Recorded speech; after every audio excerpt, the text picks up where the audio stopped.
আপনার কাছে যদি 100 কোটি টাকা থাকে তাহলে আপনি গাড়ি কিনবেন, বাড়ি কিনবেন। যদি 1000 কোটি টাকা থাকে তাহলে জাহাজ কিনবেন, বিমান কিনবেন। আর যদি 10 লক্ষ কোটি টাকা থাকে তাহলে বাচ্চা মেয়েদের মাংস খাবেন। জীবন্ত মেয়ে শিশুর পেট চিরে নাড়ি ভুড়ি আলাদা করে অস্ত্র থেকে পায়খানা বের করে গিলে খাবেন।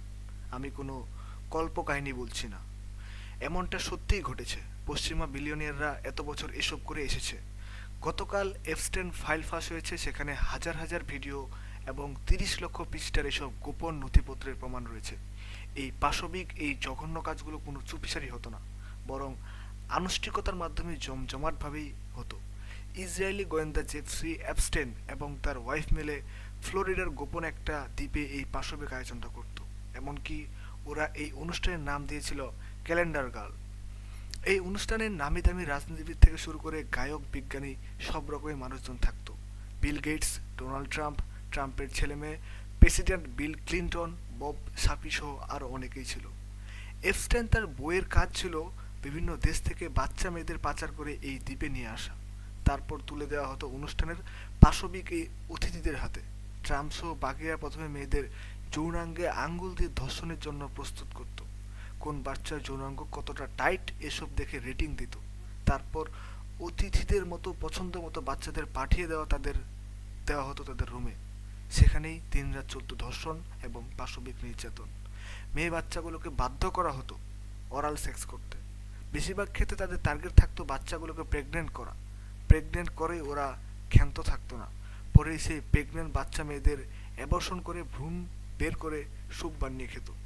এমনকি জীবন্ত মেয়েদের পেট চিরে নাড়ি ভুড়ি আলাদা করে অস্ত্র থেকে পায়খানা বের করে গিলে খেত। কাবাবের মতো পুড়িয়ে পুড়িয়ে বাচ্চাদের মাংস খেত, পার্টি করতো, উল্লাস করতো। এদের মধ্যে বেশিরভাগ বয়সেই ছিল 3 থেকে 9 বছর। আই রিপিট, মাত্র 3 থেকে 9 বছরের বাচ্চা এত সব জঘন্য নির্যাতনের শিকার হয়ে মারা যেত।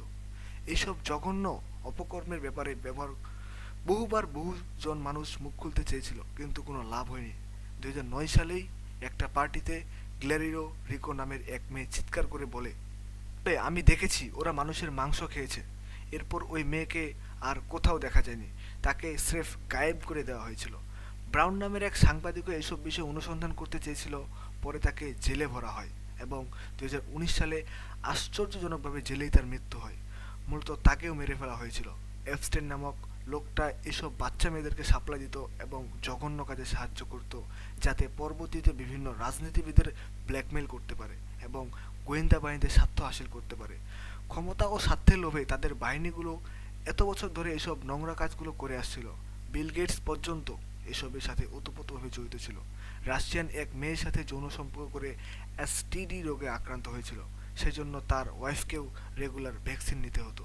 শুধু বিল গেটসে না, জোহরান মাহমাদির মাও এসব পাশবিক অনুষ্ঠানে যোগদান করত।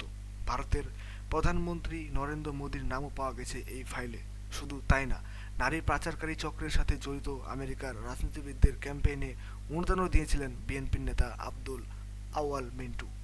এত সব বড় বড় নেটওয়ার্ক, $1,000 কোটি লেনদেনের মধ্যে দিয়ে ঘটেছিল এসব নোংরা ও জঘন্য রকমের কার্যকলাপ। এই ফাইল ফাঁস না হলে আমরা হয়তো জানতেই পারতাম না যে পশ্চিমারা কতটা জঘন্য। আজকে এই ফাইলে যদি কোনো হুজুরের নাম থাকতো, কোনো মাওলানার নাম থাকতো, তাহলে হয়তো দেশে দেশে মিছিল মিটিং বের হতো, আমেরিকা থেকে হুঁশিয়ারি আসতো। অথচ ক্ষমতার মঞ্চতে থাকা আমেরিকা বিলিয়নিয়াররা এসব করেছে বলে পুরো বিশ্ব আজ নিশ্চুপ। যেসব পশ্চিমা নেতাদের আমরা অনুসরণ করি, বিজ্ঞানীদের সম্মান করি, সেলিব্রিটিদের দেখলে আনন্দে আত্মহারা হই, তাদের মানসিকতায় এমন জঘন্য কুশলিত। অথচ তারাই শেখায় আবার নারী অধিকার, নারী ক্ষমতায়ন। অথচ তারাই আবার ছোট ছোট বাচ্চা মেয়েদের নারী ভুড়ি ছিঁড়ে খেতে দুইবার ভাবে না।